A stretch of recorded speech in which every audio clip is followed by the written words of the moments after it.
strong and powerful. I can't hear you, guys. Start it. They took my headset off. Strike me down. Strike me down. I'm worried about your blood pressure. That bothered me.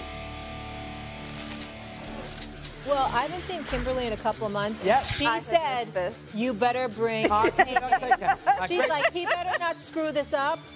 Hopefully I won't. Last week, of course, in the hallway, when they threw me out the hallway because they couldn't pay the Con Ed bill because of Stephen A's contract, which now has grown exponentially because of my... Which contract? The Sirius XM or the ESPN forget one? that. I mean, God, he makes more than freaking Gates. May I continue? May I start? Yes. You okay. Number one, listen, I know networks are sometimes getting in trouble. We have Troy does the Monday night games, and he's a Cowboys. When he does the Cowboy games, you know, part of them shooting for the Cowboys. Now, the Cowboys are so bad in big spots, it doesn't come into effect nearly as much. But Reggie Miller, who I think is a very good announcer, and I loved him as a player. But Reggie doing the Pacers-Knicks series, if you're a Knicks fan, that was a little tough to take.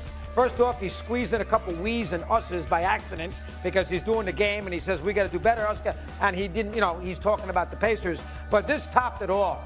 TNT can't get Ernie Johnson down there. Get Shaq down there. Get somebody else. You can't have Reggie give the trophy to the Eastern Conference to the Indiana Pacers on Saturday night. That is a little rough. Can you imagine Knicks fans sitting here watching that? And there's Reggie hugging all the Indiana Pacers after he gives them the trophy that won the conference. And he did 6 games, for crying out loud. That is a little rough. We know he's a Pacer, but he's on the broadcast. You have to have a little independence. I mean, geez. And I'm a Reggie fan. I was at all the games when he did all those great things. 25-point fourth quarter, I sat there.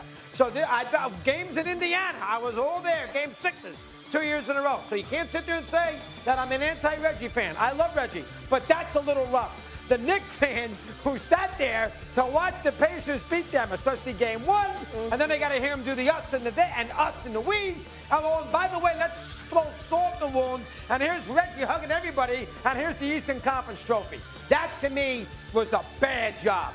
That is number 1. Stephen A? Pathetic take on Doggie's part. Pathetic. Let me tell you something right now. First of all, yes, he was biased. We all know that. We all know where he comes from. But it didn't stop him from being critical of the Indiana Pacers as the game was going on. When they were doing bad things, he pointed that out. He's just letting you know where his fan interest lies. All right? I think overall he did a good job. He didn't hide who he was. He didn't try to. So what? He has a rooting interest. I have a rooting interest in the New York Knicks. It don't stop me from dissecting them and calling them out when they look like garbage. There's nothing wrong with it. I understand that. I understand that. But the point is, I just finished saying that when they were making mistakes during the game, he called them out. And last but not least, it's not like they won the game at the Garden. They won the game in Indiana. So when they won the game in Indiana, Ernie Johnson was kind enough to know that no matter how festive the atmosphere was, he wasn't going to take it to the level that Reggie Miller could take it to because he's a longtime Indiana Pacer great, and him being entrenched, enmeshed rather, with the crowd and with the team was more than appropriate. I had no problem with it whatsoever. You tripped. You think ESPN would allow Troy Aikman if the Cowboys won the NFC Championship and they had the game, they could be down in the field to hand the trophy to Jerry Jones? Time out. If an official like Adele or somebody had the trophy and they gave it to Troy Aikman to hand to Jerry Jones and the Dallas Cowboys, I don't think anybody would have a problem with that. Kimberly? If they won, Troy Aikman calling the game, he would do an exceptional job dissecting the Cowboys and let you know how they stink or how they don't. That's his job. There's nothing wrong with him celebrating in the aftermath of it because he starred for the damn franchise. You're tripping. Relax. All right, let me be clear. He's wrong. You are 100% right, Mad Dog. You know why? Please. Because I hate Reggie Miller to this day. He pushed Greg Anthony, and I will never forgive him for that. And I think you need to have separation. You're doing the broadcast. Don't be handing out trophies. This is one of the best takes I've ever heard. What a paragon of objectivity. Oh, wow. She's so objective. She is so objective with herself. Please. Come on now. Come on now. Yes. Girl got your back. All right, number two. Now, this one, we have to follow this carefully. You know, Sunday night game with the Dodgers and the Yankees on Sunday night ESPN, you know, it did $2.75 million. That's the biggest rating they've had for a baseball game in a regular season in a very long time. That was on our channel. All right, the Yankees did not pitch Rodon in that ball game because, according to the Yankees, he twitched something during the week. that was his day to pitch. He pitched last night. He looked like freaking Whitey Ford. So the idea that the Yankees bypassed Rodon. Now remember, Rodon last year in Game 2 against the Dodgers in the World Series, a game after the Yankees had lost a brutal first game, was absolutely awful. Bombs, home runs, couldn't get out of the fourth inning. So to me, and he's fragile, the Yankees and Aaron Boone said, you know what, we're not going to pitch him here against the Dodgers because if he gets lit up, he's off to a good start, it's going to ruin their karma for him. That drives me crazy. And then number 2, Senga. Now, Senga's pitched well for the Mets. He pitched Saturday night against the Rockies.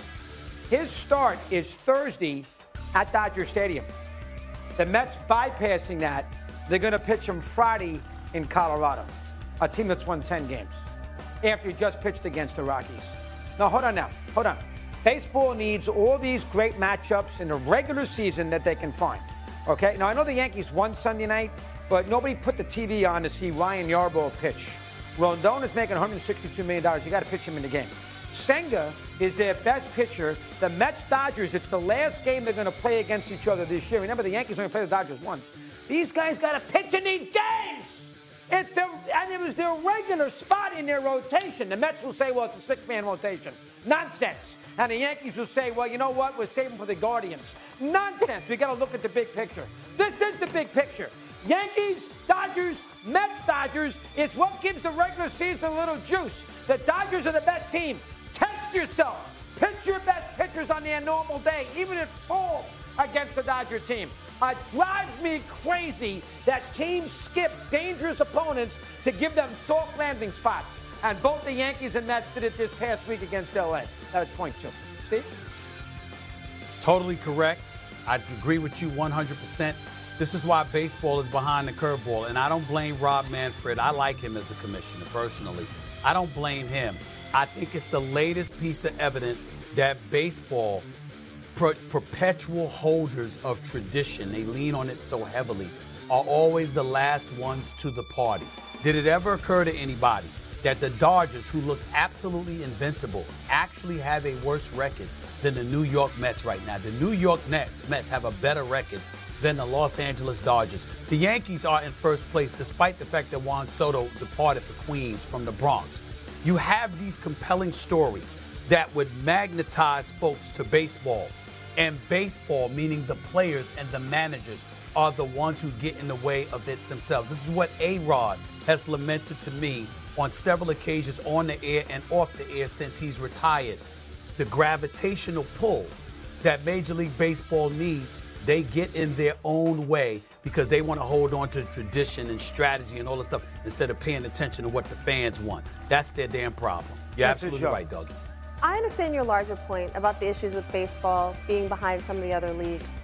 Did the Yankees win? They did win the game. Yankees win. Okay. So, it's, okay. I mean, come on, Dougie. That's a good one. And they had 2.75 minutes. I wanted to throw that out there to do that. All right, number 3. I like this one. You know the Saints to win the NFC are plus 475. So if you put $100 right now on the Saints, and Steve, they put a lot more than 100. Maybe some of that serious money. But to win the NFC, it's plus 475. You know that the Jets are plus 500. So you put $100 to win the AFC, the Jets, they win 5,000.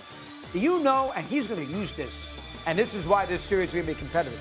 Do you know that the Indiana Pacers in the NBA Final, this is a team that beat Cleveland. This is a team that beat the Knicks as huge underdogs. And they were even against Milwaukee. Do you know that the Pacers are plus 496? So if you put $100 on Indiana, you win $496. And the Thunder, they're not the 66, 67, 76ers, okay? They're not the 71, 72 Lakers.